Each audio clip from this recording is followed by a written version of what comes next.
What's up, everybody? Oz Talk with the Wind Dummies, me and Ronnie. Special guest up there. Well, he's up to the left on my screen. Longtime buddy, Darren Bottom. What's up? Yep. Gerbs is in the background, struggling with a little bit of illness, so he's just going to run the podcast. Sherry, be quiet. So, anywho. Gerbs is producing only tonight. Yeah. Yeah, producer Gerber. You got just the two other Wind Dummies tonight. Yep. True story. So, anywho, well, let's talk about what we've done a little bit since the last episode. And DB, you can just tell us something that you've done recently if you like. So, Ronnie, why don't you go ahead and start? Anything good you've done the last 3 or 4 weeks? Well, I had a bunch of fun yesterday. Disc golf related.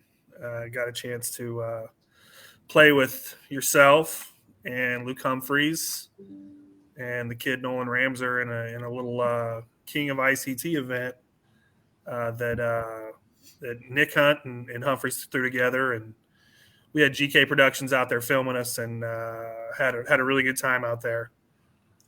Got to walk and chat around with a bunch of folks, and even managed to take it down. You guys let me win, so I appreciate that.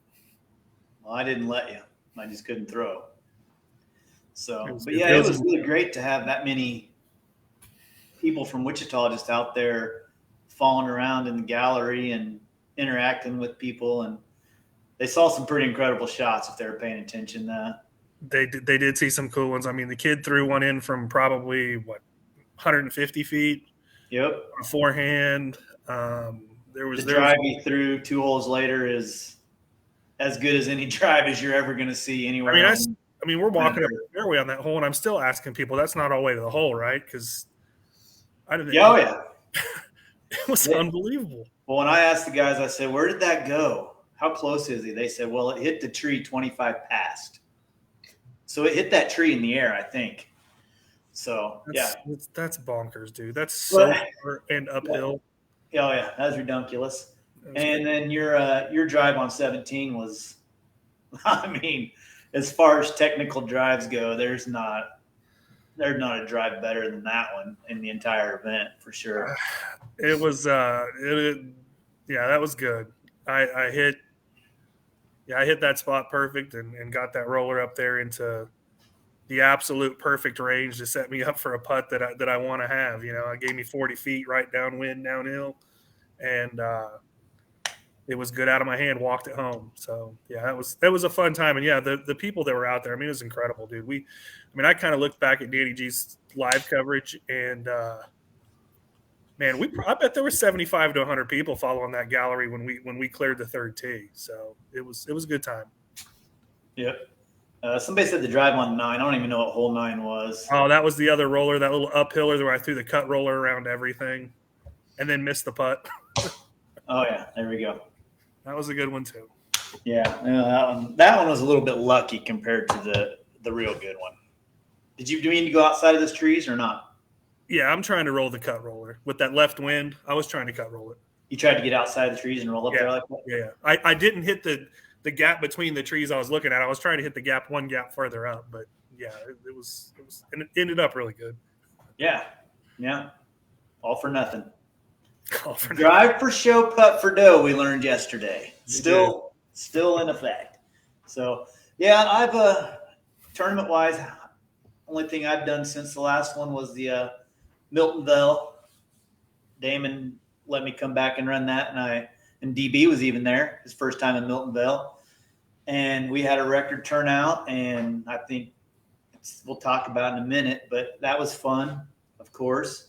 And then my favorite event of the year has started, the Wample. We're 2 rounds in, and I got to win at Riggs, and I got to win. And the first win's always the scariest to make sure you're in for the next year. Yep. And then I got to win at Evergreen Park on Tuesday because I'm getting ready to go cruising for a week. So Mr. Fancy. DB, What do we got to do to get you into the Wample, dude? That's it's only one day a week until you get in the losers bracket, and you're gonna have to drive to Wichita a whole bunch. But I'm not going to be in the losers bracket though, so that would be okay. There you go. See, that's what I'm talking about. We need just one night of playing, and you might get in and never leave. I might do that. But Smitty's right. It's the best. It's the most fun I have all year. I actually have my second round match tomorrow morning against Mike Unruh. So a little Unruh on Unruh crime. So ready for that one. And I'm willing to share everything we have for the Wample with anybody else that wants it. All of our brackets, all of our how we what we do, how we run it. So I mean, Darren, it'd be awesome in your area because you have all those little 9-hole courses that people could go to, and man, you just set it up and it just pretty much runs itself. The hardest part is keeping the bracket updated. So, I was able to recruit a couple helpers this year, Ronnie and Brian Thompson. So, but it's awesome, man. It's so much fun. So yeah, he could definitely do it in Central Kansas. You have plenty enough people that can do it, and it's crazy that first year. What are we 9 years in now? And we struggled to fill that 32-person bracket, and now, what I think total we had close to 55 or something like that. So that's, and only 3 people that didn't come back.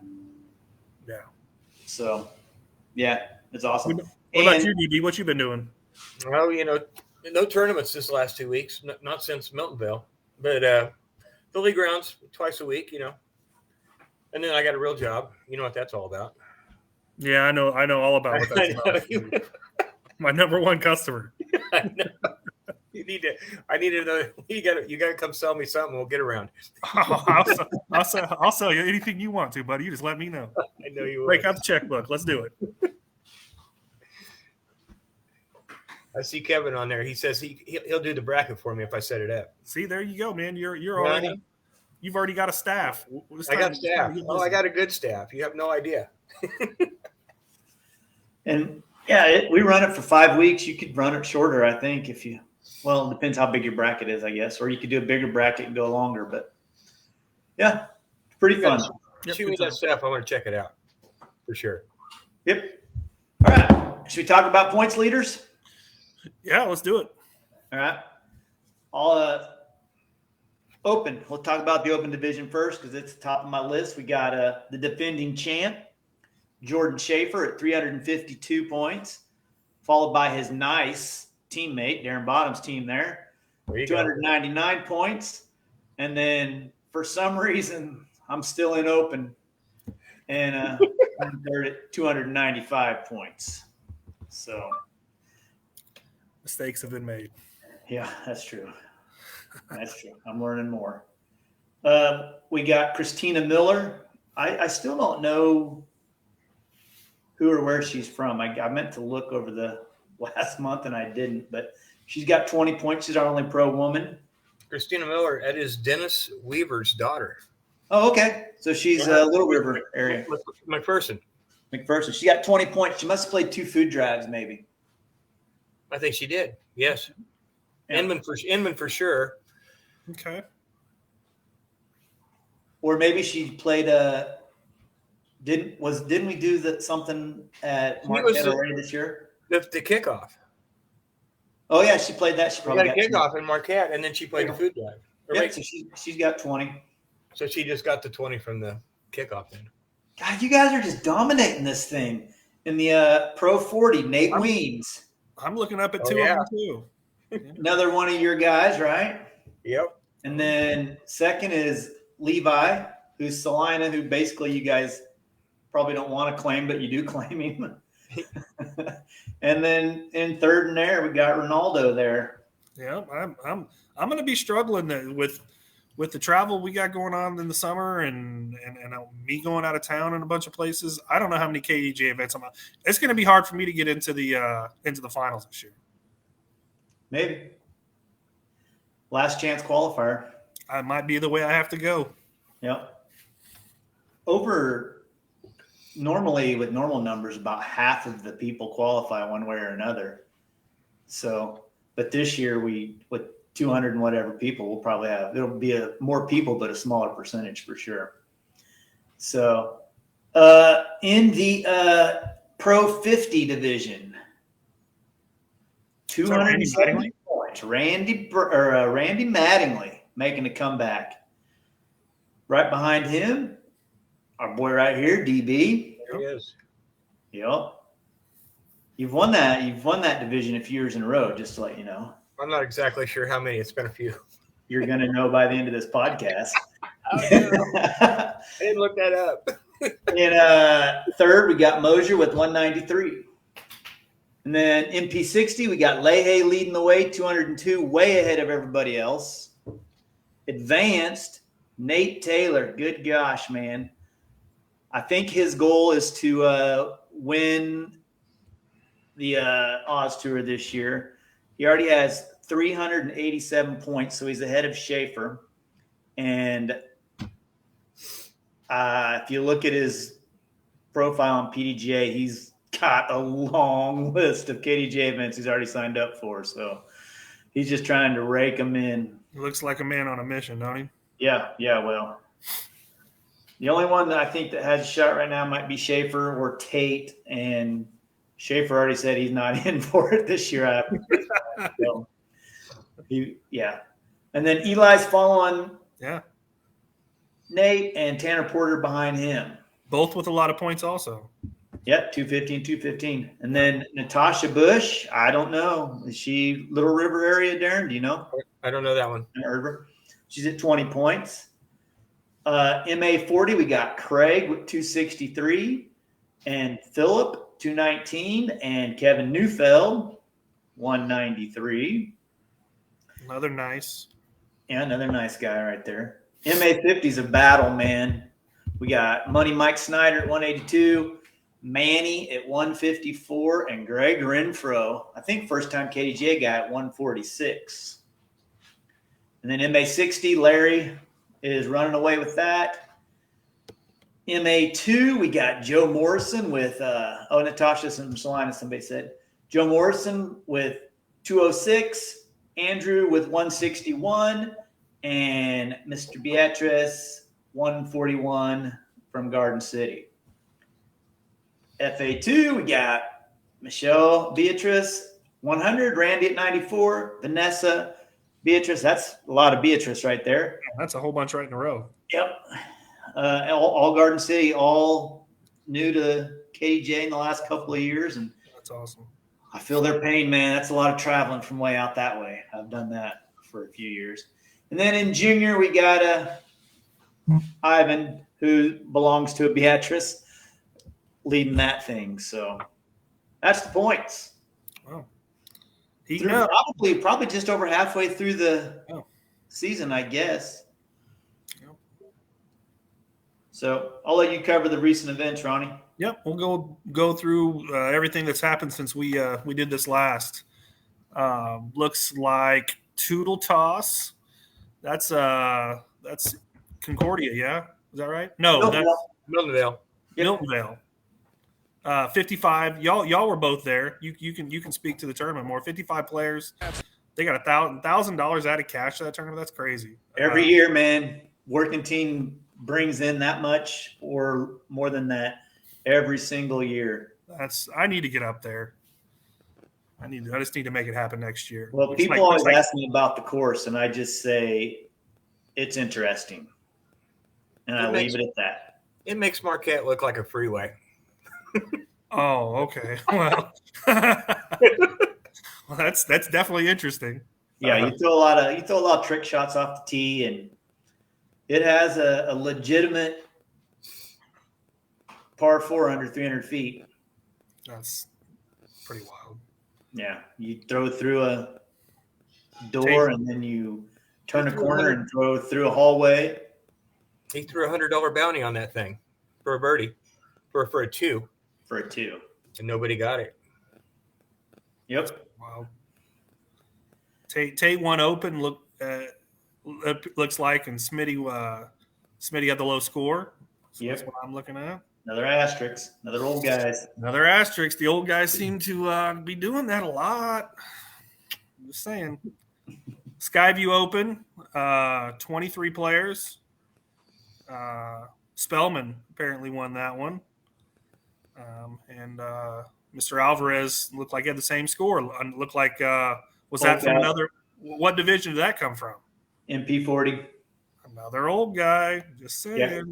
Interesting thing about the Skyview Open with 23 players, it was a PDJ event, so they actually paid 0 KDJ sanctioning fees because the KDJ pays the PDJ sanctioning, which is $50, and then we asked to collect $2 per person from an event with only 23 players. I mean, you can do the math. You can see that it was just a wash for us, and that's great. I mean, that's fine. We don't. If we can do anything to get a tournament popping up, and PDJ is a cool thing to add to a tournament, I think, and that's just helpful. Well, and now, I mean, and Darren, you can speak to this here in a minute. And I know it's never really been your MO, but now the ease in which the PDGA sanction event makes it on the TD, it's almost becoming a no-brainer. I think it is a no-brainer. So, well, next year all my events will be PDGA.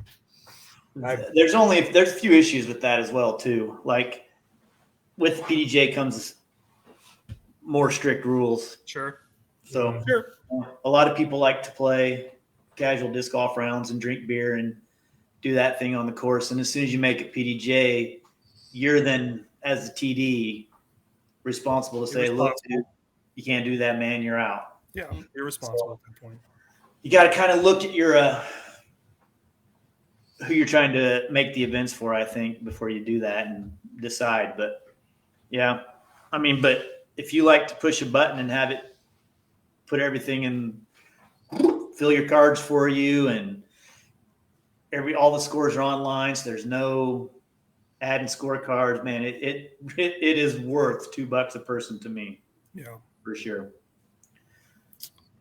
Looks like after that we had Doodah here in Wichita.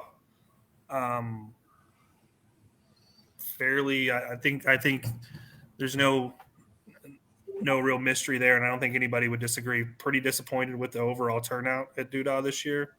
It's the first time in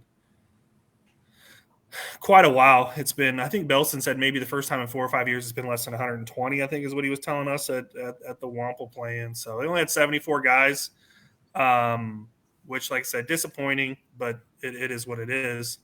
I think maybe there's going to be some things in place next year that's going to bump that back up, and it'll be everything that we always expect of it. So 157 last year, 169 2 years ago. And maybe it's an aberration, right? I mean, we can just call it an aberration and hope that that's not going to be that way going forward. Yeah, I hope not, man. I think maybe the look of tournaments has changed a lot over the last few years, meaning that format is really a thing of the past. 2 days, 4 rounds is you don't do that very often. And I mean, all three of us have been around long enough that, if it was any kind of a large event, that's just what we did, right? We played 4 rounds across 2 days, and now it just seems that folks really don't want to do that. And I'll be honest with you, I'm kind of one of them.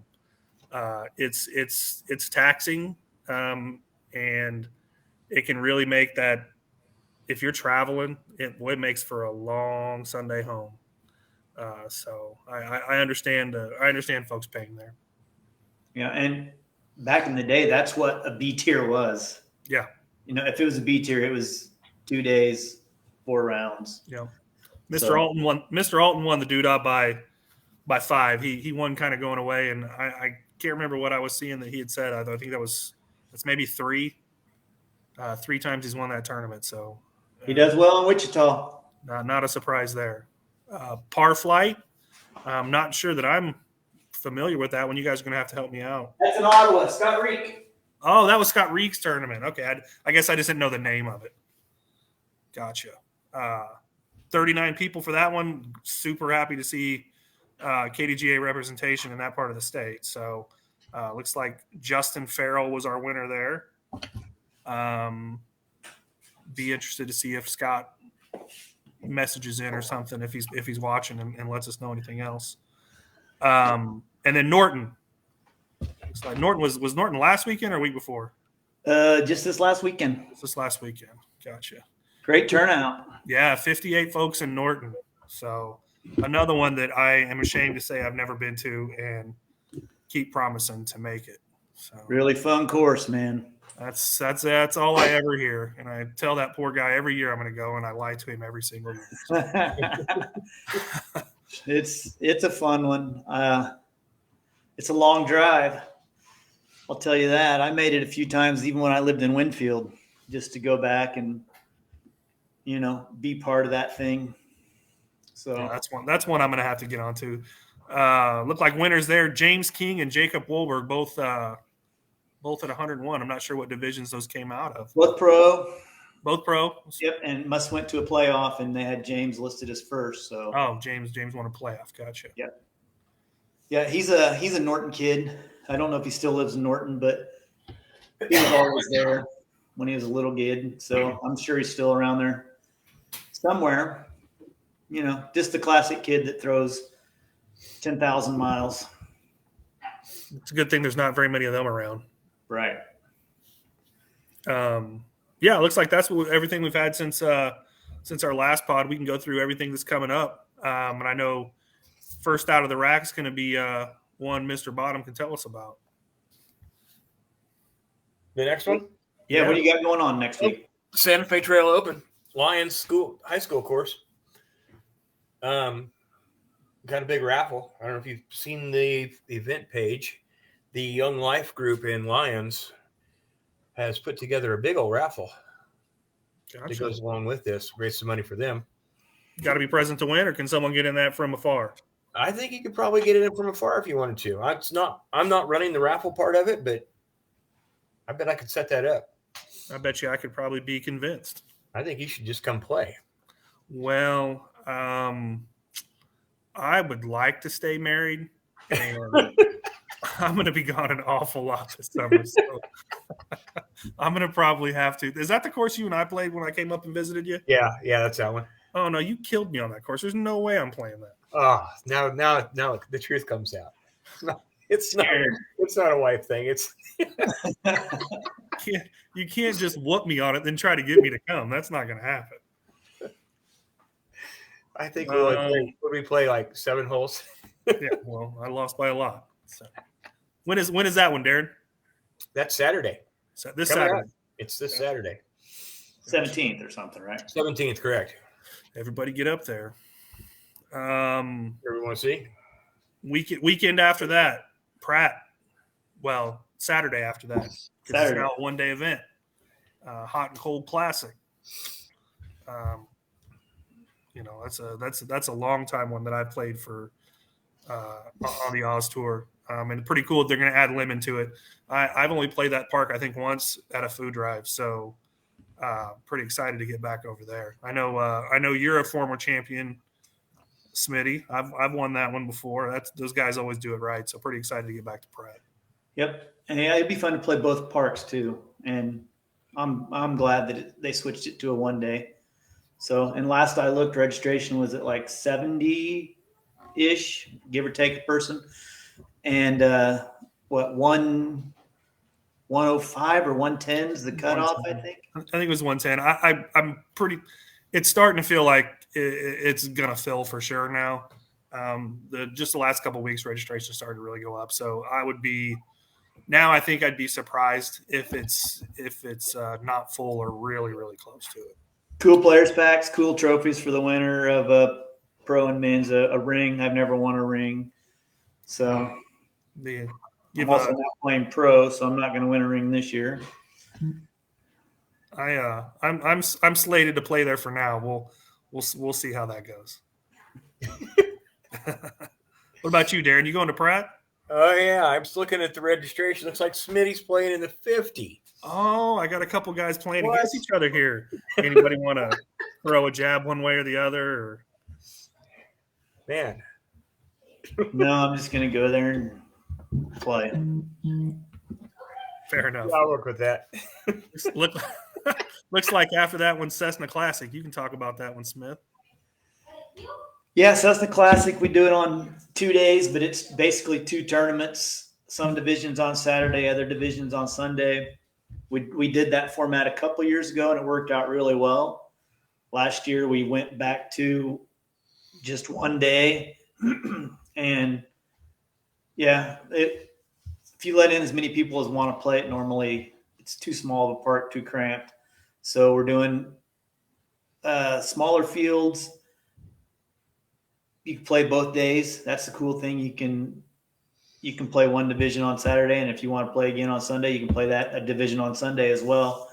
KDJ wise, though, what they've done in the past is you could only earn, what was it? You only earned your highest number of points. So if you scored more on Saturday than you did on Sunday, you got that. Mm-hmm. I don't know if that's what they're going to do this year or not. That'll be a Kevin and those guys' question. So as far as I'm concerned, you pay your money, you should be able to get double dip points if you want. Feels right to me. Yep. It's two separate events. I mean, feels like it. I mean, if you decided to go both days, I feel like both events should count to your total. It's above my pay grade.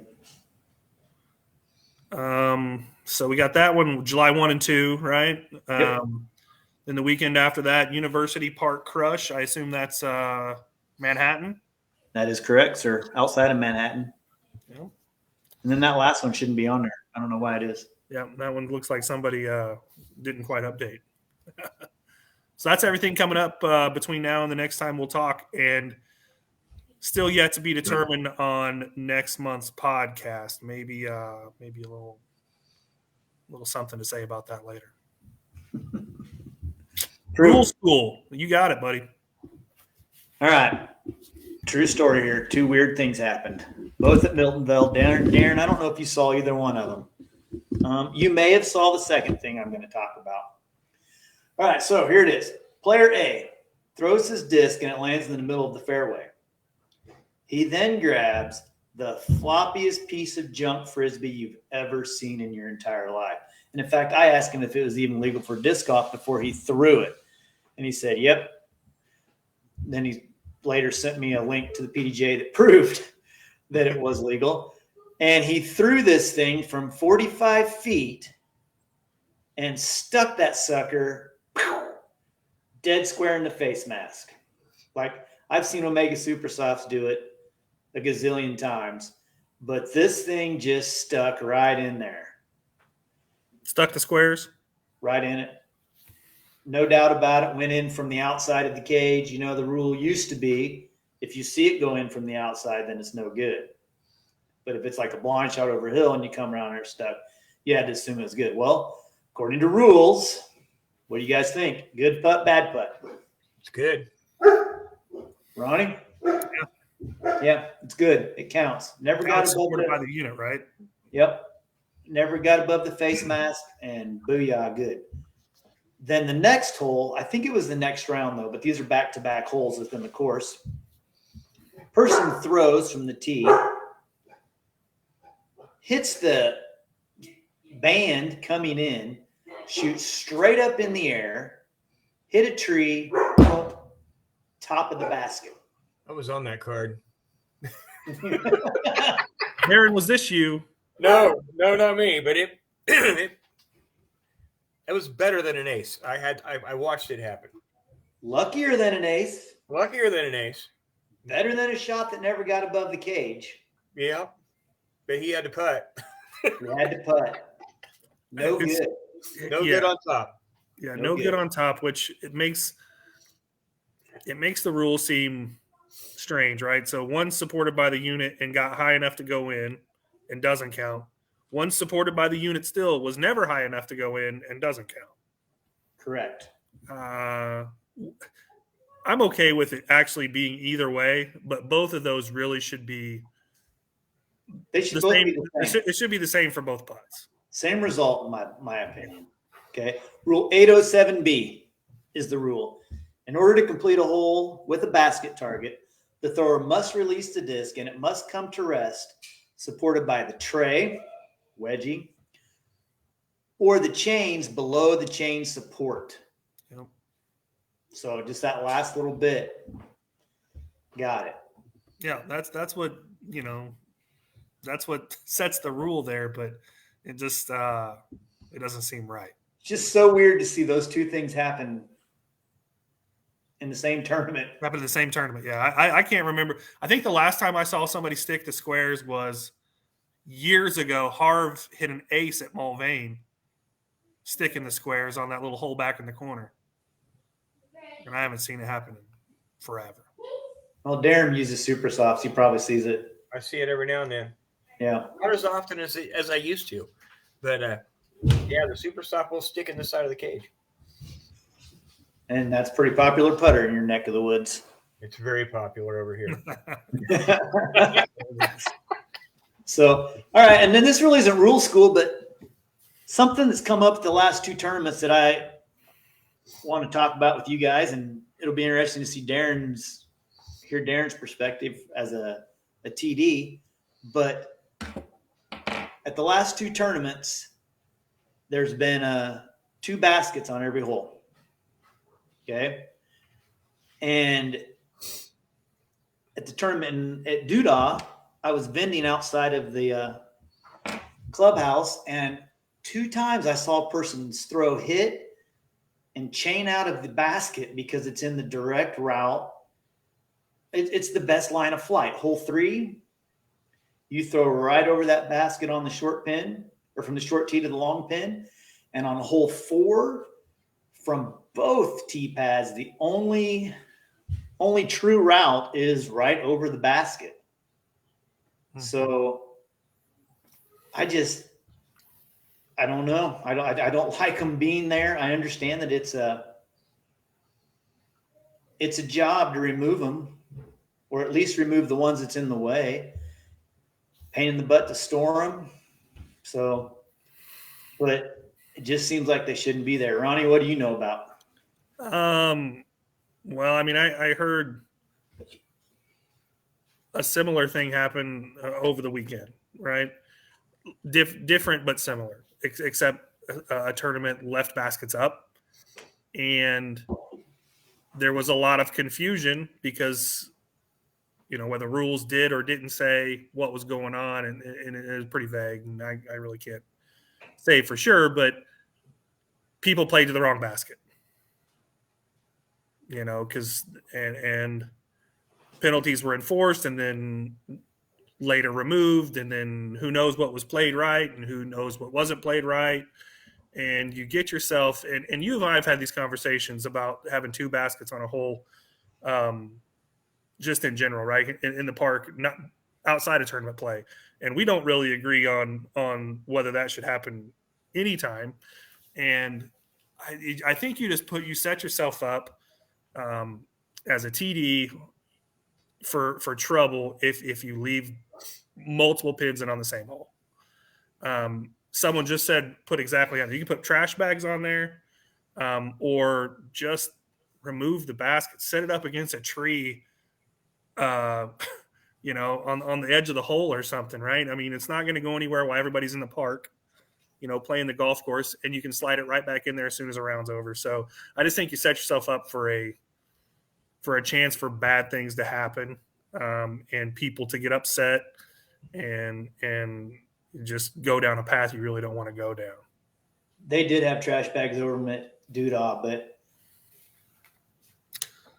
what if it's on if it's on playing to the basket wasn't the issue there. The issue is the basket is in the way. Yeah, exactly. Like I saw Tate literally chain out of hole 3 on his way to the basket he was supposed to play. And then luckily he made a putt from 80 miles away to save his birdie, because, I mean, his shot was perfect shot right at it. And then I know Schaefer on hole 4 at Herman Hill flicked over the hill and blew up the trash bag covered basket at the top of the hill going to the one, down below. And knowing Schaefer, that's a flick. Tried over that hill. It's perfect. Boom. Down the way. So I think, yeah, you're right. We disagree for casual play. I love the fact that they're all over at Herman Hill. I think it gives you so many options. I think, it sets the course up for more people to play. You can do whatever you want. But I do think at tournament play, they should be out of the way. There's some holes where the basket's not an issue. Mm-hmm. And I think I kind of remember seeing a picture with Scott Reek throwing to the wrong hole at his tournament, or not. Maybe it wasn't his tournament, but a tournament. It was that par thing or that par flight, the one in Ottawa. Yeah, for sure. I think he maybe just hit the wrong hole. He hit the wrong hole. Yeah. Yeah. Tight quarters, wrong park. But it's it's just right on the lines. If it's the only way to get to a basket, why play through a basket to get to another, whether it's covered up or not? So yeah, just pull it out. You just got to pull it out. DB, what do you think? I think it's a tournament. I don't think it should be in the way. Especially in sanctioned play. I mean, one shouldn't be any different than the other, but definitely in sanctioned play.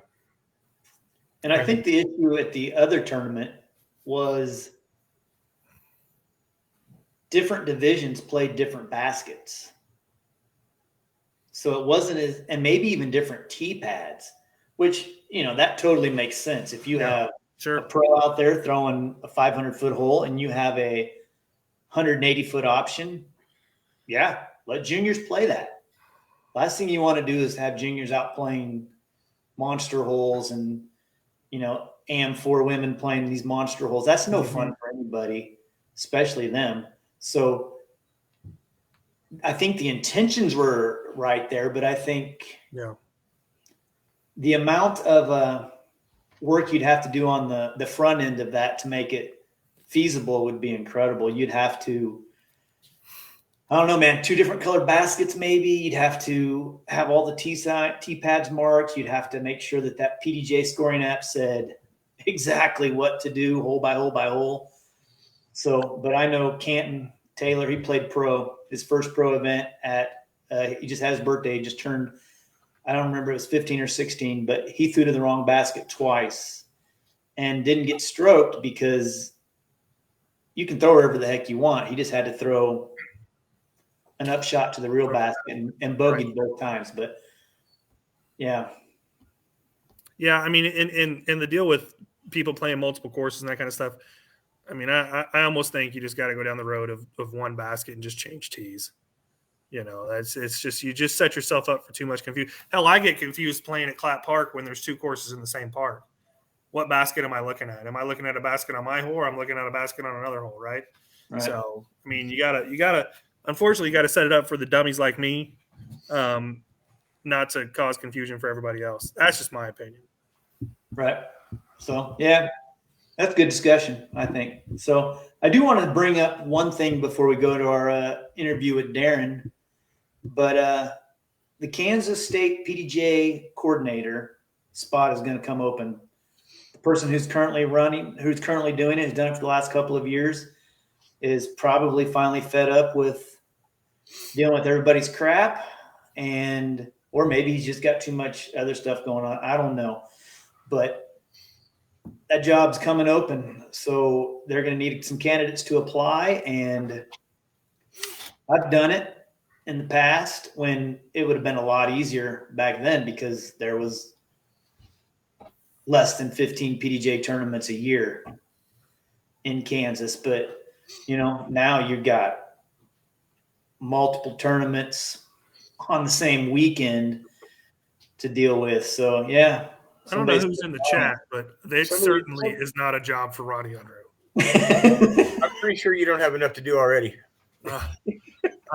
I mean, I love all y'all, and I love doing stuff like that. But that's too much of an undertaking. Who even said that? Oh, I can't see who said it, but whoever said it's on my shit list. Now, we have some people out there that I think are capable of doing that kind of stuff, though. I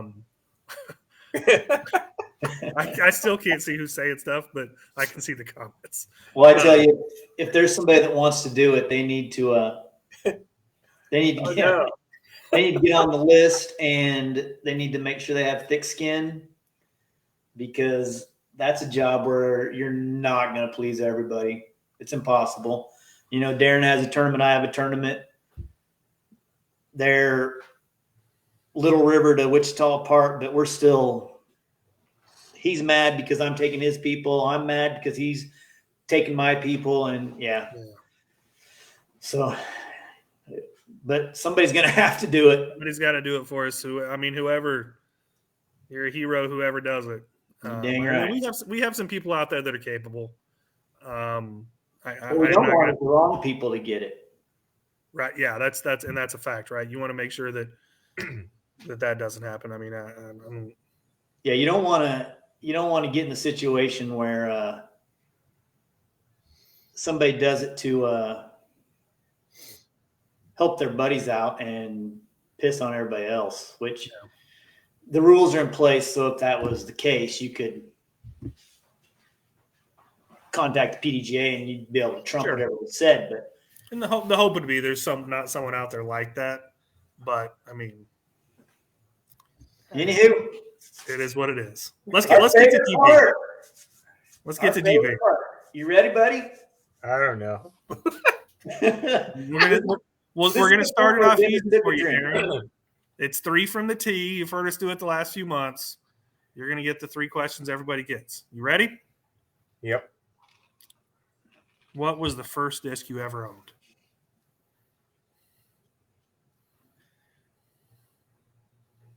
Spider. Hit of a spider. That one kind of like almost like a putter. It's a putter. Like it's kind of a putter. Fun approach. Fun approach. Kind of like a gator, but not as overstable. Mm-hmm. Gotcha. Okay. I think I remember that one. Okay.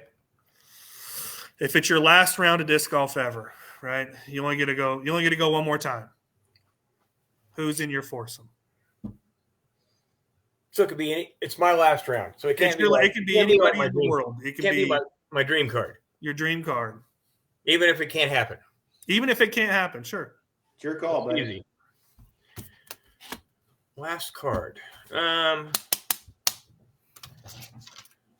Dennis. Well, he chose you. You got to choose him, or people will murmur. Tom Beerthaler. Okay. Chris Jones. There you go. Okay. And I think, man, it's a tough one here. I got 2.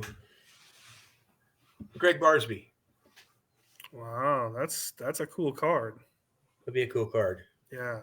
Have you played with Barsby before? I have. We played Marquette. Oh, really? Oh, really? It was a good time. How did he do? It was a highly rated round. I got pictures on my wall that were taken at that round. Wow, did you beat him? Good stuff. He was a super cool dude. How'd you do against him? It was more of a fun round than whatever. Did you beat those phenomenal putts that he makes? He made them. Gotcha. Yeah. Wow. It was a good time. That's cool on DB. That was I was for sure Jonesy was going to be on there. I was hoping he would be. Yeah. How do I leave him behind? I had a feeling. Yeah. I forget who I was talking to. Maybe I forget who it was, but they didn't know that we had lost that son of a gun. So they were really shocked to find out. How long has that been? I know I've done 2 tournaments at Marquette. It would be 3. Because So the first one we had we did the benefit, which he was supposed to be at, and he didn't make it. Well, he made it, just not. Wait, he didn't make it to that. And has it been? And then then there was 2 more. We've done 2 since then. And his ashes have been there. His ashes have been there at all of them. The first one, I got to take him to the pizza place, and he traveled around with me for probably a couple of weeks, just riding in the car, going to courses here and there. Yeah, it was a good time. Yeah, That's cool. It's just weird that we all love that son of a gun, but God dang, he could get under our skin. But dang it, man. Ugh. Yeah. Yeah, I miss that guy. Yep, absolutely. I'm gonna give you one more, Darren, on the 3 from the tee. Okay. It can be anything you want it to be. What's your Your favorite disc golf memory? Huh. Favorite memory. Okay, here's a good one. Dennis and Annetta flew me and Sherry to Dallas. We rented a cabin 10 or 15 miles from Sela. Played Sela one day, played Trey Deuce the next day, and then we drove back and played courses all along the way. Probably the best one. Wow, that's cool. Uh-huh. It was a good time. All 4 of you flew up there, and then all 4 No, they drove. Oh, okay. And then we flew up, met them. They picked us up at the airport.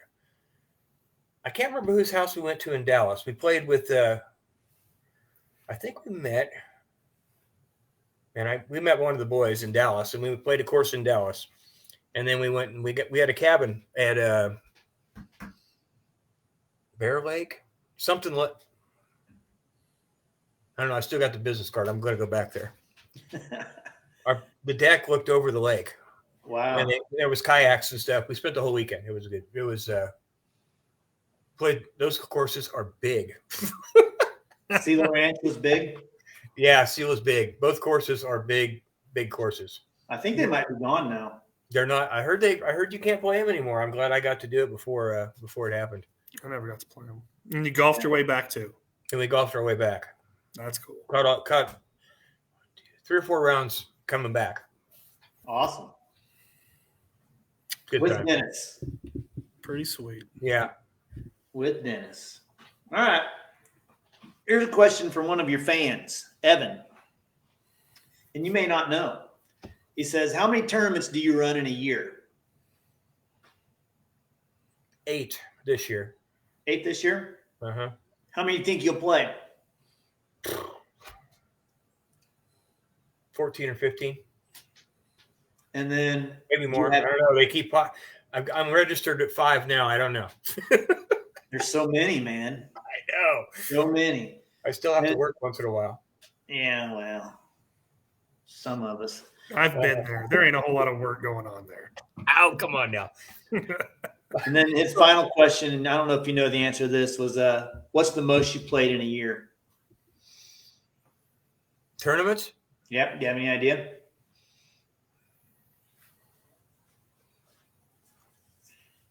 $22? I'll bet you played more. We'll talk about that in a little bit. Oh boy. Oh boy. Is this a free ballpark or a game? 24? I don't know. We'll see. I think you've done more. It's possible. Here's a question for you. Hold on. Let me. Okay. How many aces does that yellow mortar have? I've seen that one on there. I don't know. 10. How many of them on that? How many of them on that short hole Marquette? Smitty's name's on there. It wasn't Marquette. Where'd I get it at? Food Drive. First hole. First throw. Hole 1 in Inman. Oh, I remember. Yeah, right over the ramp. Okay. Well, yeah. If you play all those courses, 10 aces. It's a mortar. It's 2 weeks. Yeah, it's easy. I like those little courses. What's currently in your bag? That mortar. What else? How long's it been in there? It's been in there since they were first runs. I got it as a new one. 6 years maybe on that one. I've traded it in and out a few times, but it always comes back. What other goodies are in there? Oh, I got a Astra X, Calvin Draco, 4 Scorps, 3 Quasars, Solstice, new glow Solstice. It made the bag. It's I like it.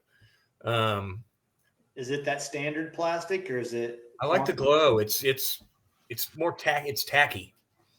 Just the quantum plastic is a little bit just a little bit stiffer. It just feels good. It feels like a first run mortar. The comments, I think, have it right. What do you say? What's in your bag? In my bag. Oh. Beers, somebody said. Beers. Rubies. How about an XD? No. Dennis would love an XD. He would love an XD. I can't believe that in that whole place there's not one stashed somewhere. I can't believe he hasn't gotten any mailed to that place since last month. With the millions of people that see our stream, I can't. I know. Man, seems unlikely. I mean, he's got a super soft in there that seems to be doing just as good a job. I believe it. What's the chances of ever playing Little River again? If I win the Powerball, that'll be the first thing I do. I'll buy that house and build that course back. Too many memories in that brome field. Never got to play it. Ain't that a shame? Oh my God. You probably miss mowing it though. You know what? I'd have to hire it. If I won the Powerball, I could hire it done. You could hire a guy. You can hire me. I don't think Sherry would allow me to have it back. The hours that I spent mowing. Yeah. Oh, it had to be a tremendous amount. It was a lot. Worth it though. Oh yeah, it was a good course. It was a bunch of fun. A lot of people had a lot of memories there. There was things that happened in Little River that happened on that course that, they should stay there. Like the concert. The concert was good.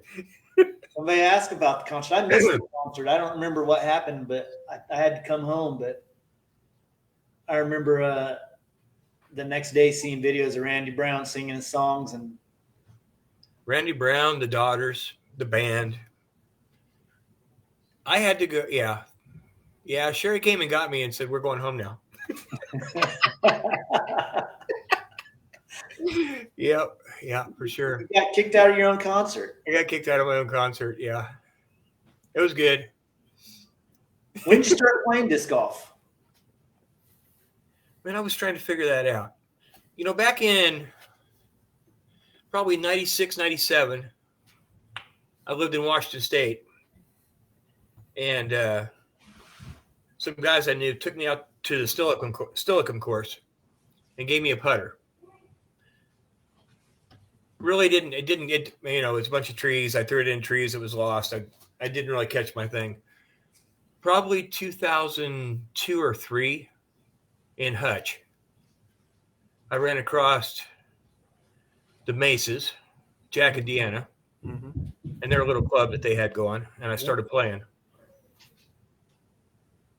That would be, I would say 2000. I mean, that would be when I really started playing. I think that's where I mentioned when I decided this is something I want to be good at. Yep. I've still been working my way toward trying to be good. I think one of the first times I remember you was Lakewood Park.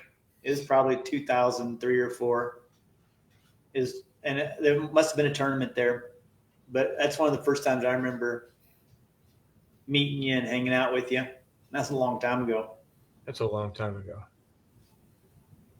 Yep. Yeah, I definitely remember seeing you because I used to go play that little Saturday morning league up there in Hutch every now and then, and then obviously Beloit for several years has always been the boom. Always been the meeting spot.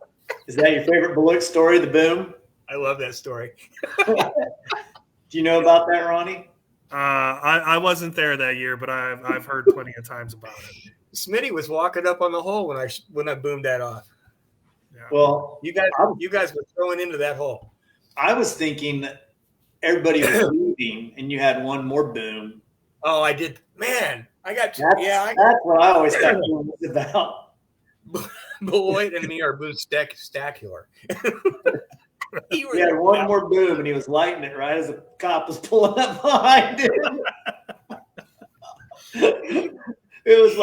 It was a train crash. You just couldn't look away. You could just see Darren down there, this little short gun like this thing, and the cops slow rolling in.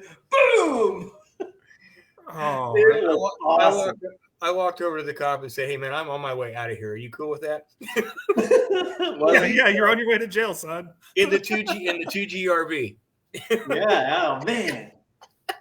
Did you get a ticket? No ticket. I got one. I got one for the big one. What was that? 2 years? Year before? 2 years before? I don't know. Oh, I do remember that one too. The big one. Yeah, that was a huge one, man. Yeah, it was big. Yeah. Man, I've heard a bigger one since. Huh? I've heard a bigger one since then. Yeah, you and I both have. A guy that lived right between Ronnie and I, right in the middle of us. We're a mile apart, probably a mile and a half. And guy was making his own fireworks and blew up his entire house. Killed him. Blew the roof off of that son of a buck. And I mean, it shook. I text Smitty right when it happened. What the hell was that? I honestly thought that the deck fell off the back of my house. Oh, man. I mean, it shook the shit out of it. It was crazy. It was big. Yeah, it was wild. It had, whatever you did that I've heard about for 15 years, it didn't have nothing to do with this. No. Hey, how many courses have you designed?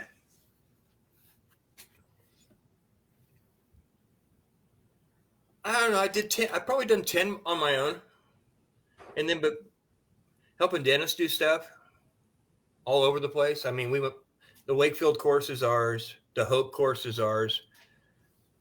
Almost everything close to here. 10, 12, 14. Which one ranks number one? Marquette ranks number one. That's a fun little place. It's a fun place. Yeah, when you get a guy gives you a call and say, "Hey, I got some property. I'd like you to build a disc golf course." Is that how that worked out? That's how that worked out. He found I did Wall Park, and in their brochure, it lists me as course designer. He got a hold of me, found me there, asked me to come over to Marquette and check it out. And he showed me this grove of trees. I was like, "Oh yeah, this is going to be good." So the guy works for Marquette or something? No, he used to. Fred Peterson. He was the city clerk for years. Retired. Came into some money at some point and has been spending it on his town ever since. This cool dude wanted a disc golf course. So that's a city-owned land though, still, right? Is it not? Land. We had to go to the council to get them to allow us to put it there, which was kind of fun. It was all right. No, they weren't using it for anything else. No, it was the trails were already there. Were they? But we worked around them as best as we could. Mm-hmm. No, that's cool. Mm-hmm. Yeah, I never knew how that all worked out. That was 100% donor money. He he sprung for the whole thing. He still is. I've got sleeves for second placements for all the holes. I just got to go get them put in. How many do you have now? You probably have at least 9 now, don't you? 8. I've got 8 alternates in. That's on most that one's on most people's list of favorite courses in Kansas. Yeah, most people I know at least. It's just unique. It's fun. Yeah, it's not like anything else. That's for sure. Yeah. Do you remember the first tournament you ever ran? It would have been Mac Attack. Yeah, and then do you remember anything that you learned after that first tournament? This comes from AJ Carl.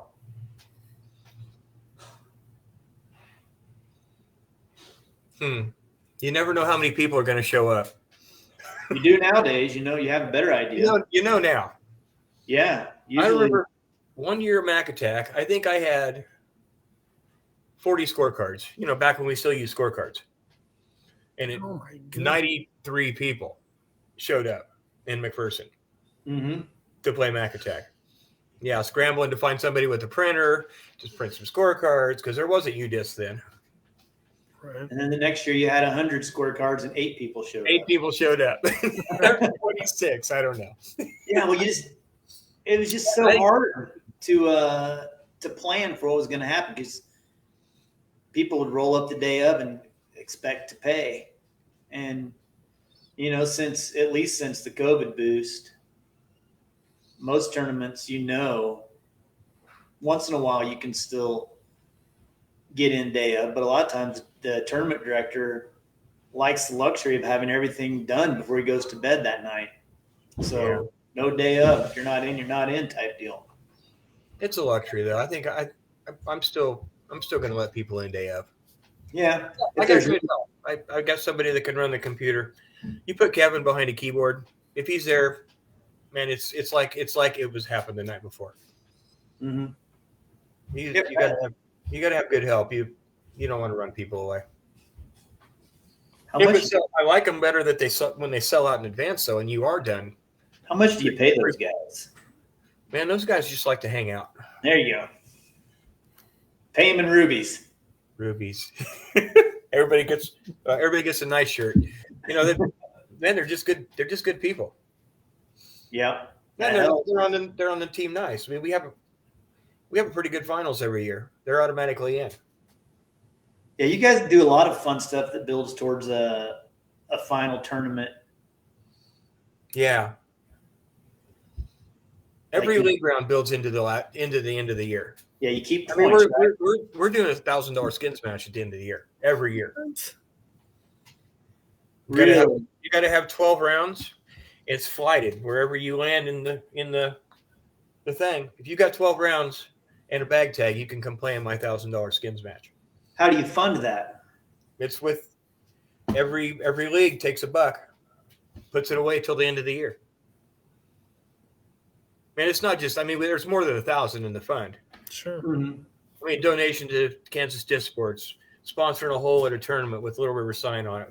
I use it for lots of different stuff, but there's always going to be $1,000 at the end of the year. So you do a $5 league entry, and it's just understood $1 coming out, or what? Yeah, dollar goes to that. $1 goes to the Ace Fund, and $3 goes out to into the payout. Man, that's so cool. What do you think you average at most of your leagues, people-wise? 12 to 30. Depending where it's at? Depending what tournaments are going on. If I'm working the weekend, I'll have a league round somewhere around here. If everybody's at tournaments and I can't go, I might have – we had 10 in Lions. No. Yeah, we had 10. It was 4-3-3. We had 10 in Lions on Saturday. Is it every week all year long? Every week all year long. Twice a week. Twice a week all year long. Uh-huh. And you You're not very busy. Why can't you get on this? We need something like that. Me? Yeah. You can play league anytime you want in Wichita. There's one every night. Yeah, but not for points and all this extra cool stuff. I'm out. Damn it. You guys cover a lot of ground too. What's your farthest south? Cary Park? Yeah, I don't. I play Cary once in a while, not very often. Orchard for sure. Okay, so you still go. I do a every now and then we go to Rice, and I do a skip a hole at Rice. I forgot about that new place. So you hit Hutch, and you hit McPherson Wall Park once in a while. Bueller. Oh, Bueller's every month. Bueller Inman every month. Lindsberg. We don't hit Lindsberg very often. I don't like. I know it's my design, but I don't. They came and they changed things around to the point it's. I don't know. It's just a baskets in a college. And Marquette. And Lions. Huh. What am I missing? Orchard. Bueller. Yeah. Inman. Lions. Yeah. Pretty much Well, that's cool. That's cool. You guys have that big of an area and people. Yeah, that is real cool. Oh yeah, Canopolis. Someone said the lake. Canopolis. Yeah. Canopolis. Yeah. We do all the holidays at Canopolis. Why is that, Darren? I don't know. I might already be there. That leads to our next question. What's the? What are you camping in this year? I got a 2022 Reflection. Fifth wheel. Saw pictures. Brand new. Yeah, saw pictures. All Thought right. I'd get a chance to check it out in Beloit, but I ain't gonna make it. You're not going to make it. No, be in Arizona the whole week before, and well, this goes back to the wanting to stay married thing. So, Oh, yeah. so I'm gonna unfortunately, but my camper might make an appearance. The boys may take my camper to Beloit for me. There you go. Keep the tradition alive. There you go, Smitty. I think that's about all the questions. Do you want to? Is it game time?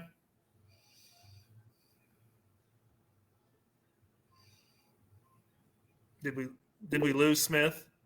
I don't see him. I don't see him. He's back. There, he's back. We just changed places. Musical chairs. So, all right. Well, we're ready to do a game time. Game time. It's not as good a game as what we had last week or last month. That was fun. But Oh, Kevin must be on its chat. He's doing stats. oh yeah, talking about your league. Your leagues. Uh-huh. Cool. 48 rounds. That's how many you played this year? Uh-huh. That would be since 48 rounds would have been since the third weekend in November last year. That was when we had our finals. We started back up right then. Everybody that makes it to finals and shows up gets into the league for the next year, free bag tag. So 48. Cool. And I think I missed one. I'm not Kevin knows the answers to that. And everything's flighted? Everything's flighted. So no U-disc. No U-disc, no. And lots of paper scorecards. Never any complaints about how it breaks down? Nope. I guess they know before they come. They know. Split into thirds with if there's one group that has to have more, it's the top.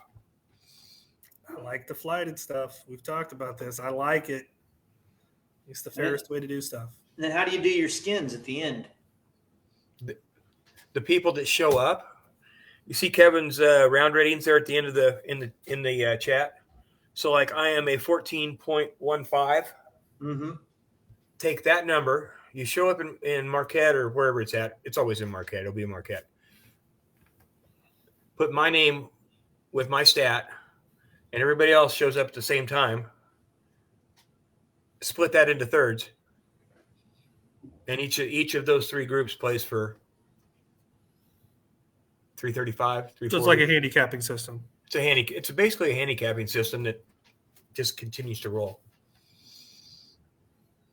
Mike Schoenifer tried to do something like this with the AirCap Club 100 years ago, and it was great because I'm gonna just go out on a limb and say him and Neufeld will probably get along pretty good. But we never got to this point. This is cool. It is cool. I think I've been doing it for 4. Oh, more coming in. Here we go. We got a lot of. Here we go. Kevin's on the keyboard. He's going. All right. Well, should we play a game then? Game time is game. All right. I went back and I found as many stats as I could find back to 2014. And they all revolve around that man right there in the red shirt. Okay. And it's simple. You either say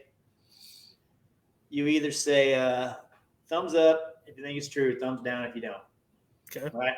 Simple enough. We'll just keep track of points, whatever. We'll see how it works out. More than anything, it's just a cool way to say some facts about Mr. Bottom there.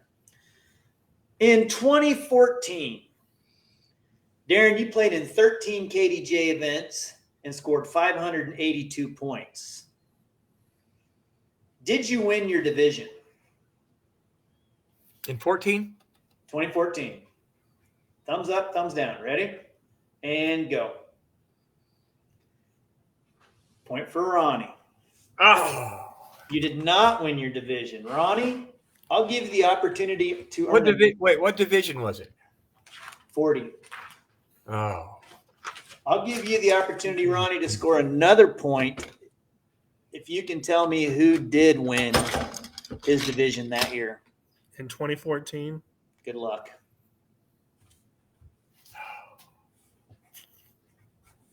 Randy Brown.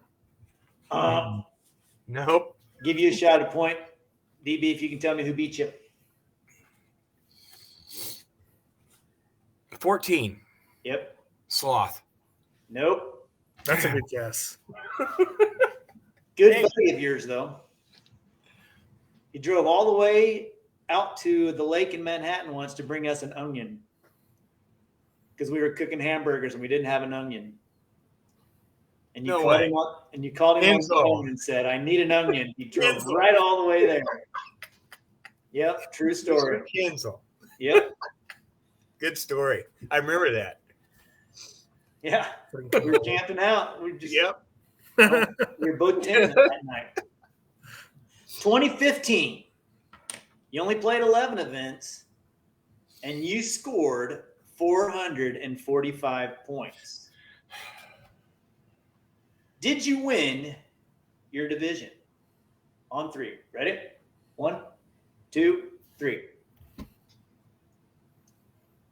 You did not win. Point for DB. All right, DB. Bonus point if you can tell me who beat you, and I'll give you a hint. It was not Kinsel. Sloth. Negative. Dang it. 2014. 40. Yep, 40. I'm still in the 40. Well, you're out. You don't guess again. No, I'm not going to say it out loud. Ronnie, this guy would have probably barely been 40. Oh, well, that makes it harder. I was gonna say Don. Who? I was gonna say DM4. Nope. That's a good Shan Man. Oh yeah. No. Little bonus. Swede had 1,000 points that year. 1,000 KDJ points is what won overall. That's a lot of points. It's a lot of points. 2016, the next year, DB, you played 19 events. You scored 493 points. Did you win your division? I'm going with a theme. You did win your division. Yes. Ronnie, I would probably just go with him from now on if he goes early. All right. Must have been about when the streak started. Did you have more points than me that year? What year? 2016. How many points? You had 493. I'm not going to tell you how many I had. Is this a? Sure. For you, I didn't beat you. You are correct. You did not beat me. Ronnie, did he beat you? Ooh. Was I a member? You were. I confuse my retirements. You were. This was the year you went into retirement for good. Oh. Winfield broke you. Oh, I didn't play a ton that year. I'm going to say Darren beat me. He did. I'll give you the point. Yeah, I didn't play a ton that year, and that was the last round I played for about 18 months. 2017, you played a lot of events, 16. But you only scored 380 points. Ooh. Okay. Did you win your division? On 3. 1, 2, 3.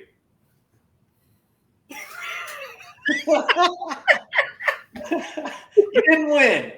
I didn't win. You didn't win. Oh. I was deked. But Darren, you go first. If you can guess the person that beats you, you can get a point. If not, we'll give Ronnie a shot. Was he still in 40? Yep.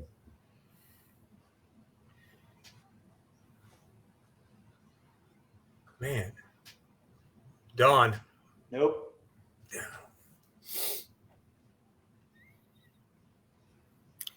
Was Mosier old enough by that point? Oh, dang it. Is that your guess? That's my guess. Nope. Curdy B. Oh. Curdy B. Curdy B. Oh, I forgot he was even part of this.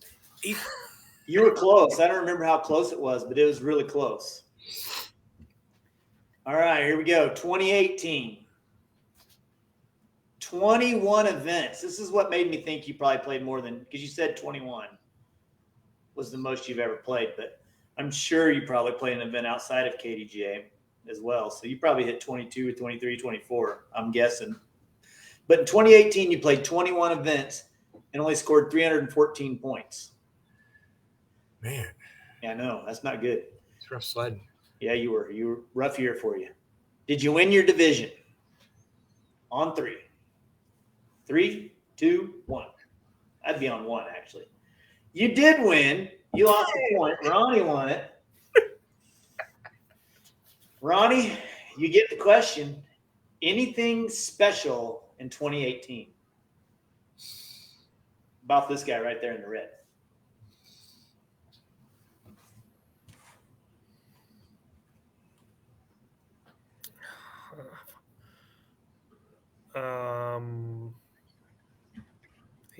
I have no idea. He was too old to be playing 40s. Correct, sir. First year of MP 50. Wow, that's a good score. Yep. Another one gives Ronnie the lead, 4-3, by my books.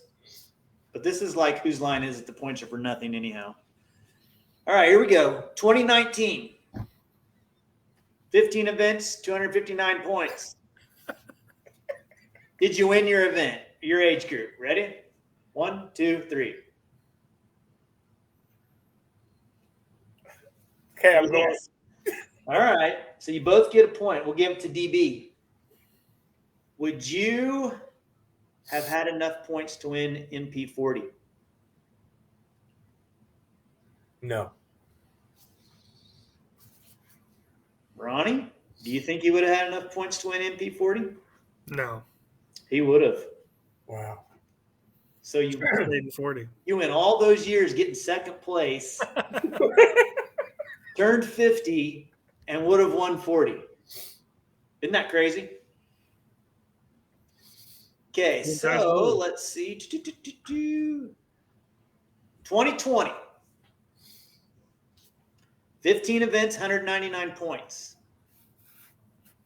Did Darren win his division? 3, 2, 1. What'd you say, DB? You did. He did win it. I don't have a bonus for 2020. I try to forget 2020 as often as I can. So we'll move on to 2021. By the way, that is a 1, 2, 3 MP 50 wins in a row. 3P. 2021.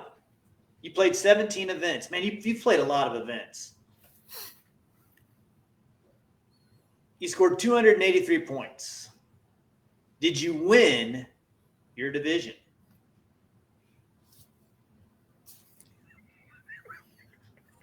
Hey, DB, next time you're at a poker game, let me know. I want in on it. Well, I'm starting to see a theme. I don't think he's ever lost it. Correct. He has never lost it. Since you've turned 50, you have not lost MP 50. Yeah, I know. Crazy. Man, if only we had a guy that was 50 that could maybe change that. Hey, DB, well, yeah, we'll start with you. Darren, did you have enough points to win 40, MP 40 in 2021?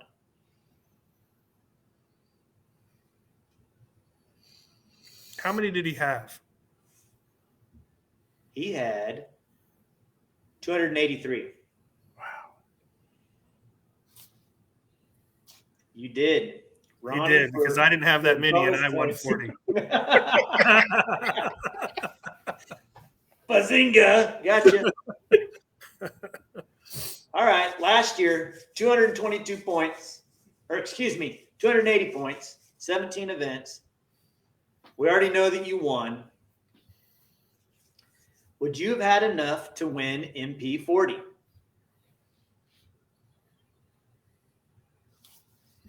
Three, 2, 1. You would have had enough. Okay? So, Ronnie, any idea who won 40 in 2022? Correct. I've also started a streak, Mr. Bottom. There you go. There you go. You stay down to the 40. How old are you then? 56? 56. So you've won 6 in a row. All right. You're currently 22 points behind Randy Mattingly. So the streak is in some serious jeopardy. Yes, it is. Because Mr. Mattingly is on a mission. He's playing a lot of tournaments. So you're going to have to do something here. The streak's going to get broken. So, bonus question here. Got 2 of them. Darren, you get the first one. Since 2014, is that my first year? Yeah. Since 2014, how many KDJ events have you played?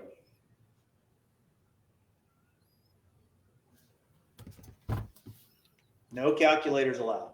Oh, man. It's 10 years, basically. That obvious.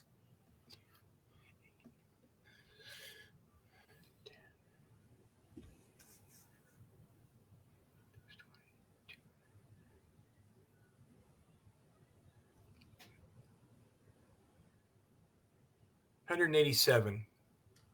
187. Ronnie, higher or lower? I'm going to say lower by a pinch. I was going to say 170. 153. That's a lot of tournaments. Isn't that incredible? That's a lot of tournaments. 153 tournaments. It's nuts, man. During those 153 tournaments, this one goes to you first, Ronald. How many points has Darren accumulated?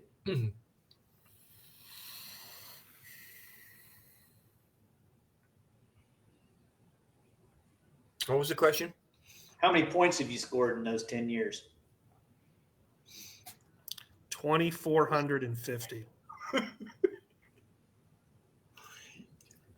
Higher or lower?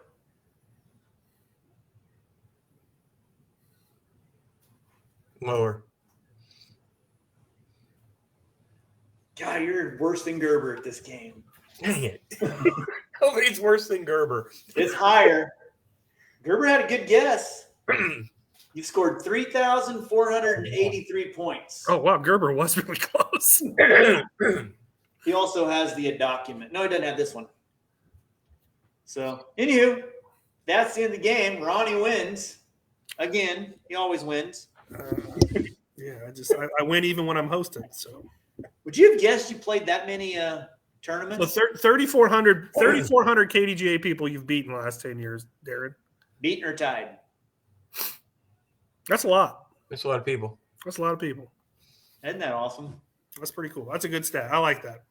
Those can all be found on the KDJ website. You can just go to the points and toggle back the last 10 years and see them. I probably could have dug into the forum or into the archive of the KJ forum and found some other stuff, but don't do that. I'm going to need that for future months because that's where I try to get my treasure trove from. Yeah, there we go.